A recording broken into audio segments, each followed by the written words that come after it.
Hello, welcome to my new mini blog. আমি আর মা আজ দুজনে বেরিয়ে পড়েছি অনেক দিন পর ঘুরতে। তো কোথায় যাচ্ছি ভিডিওটা শেষ অবধি দেখলেই তোমরা বুঝতে পারবে। আমার বাড়ির থেকে একদমই সামনে একটা শান্ত নিরিবিলি পরিবেশ। অনেকে হয়তো বুঝতে পেরেও গেছো কোথায় এসেছি।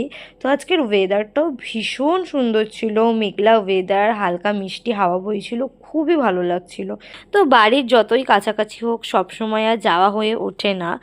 আজ অনেক দিন পর আমরা আবার বেলুড় মঠ এলাম। আম গাছটা দেখুন খালি, এত আম হয়েছে মানে আমরা দেখে চোখ ফেরাতে পারছিলাম না। বাইরে কিছুক্ষণ ঘোরাঘুরি করার পর আমরা মন্দিরের ভেতরে চলে যাই আরতি দেখতে। মন্দিরের ভেতরে ভিডিও অ্যালাউ না থাকায় আমি কোনো রকম কোনো ক্লিপস ভেতরে নিতে পারিনি।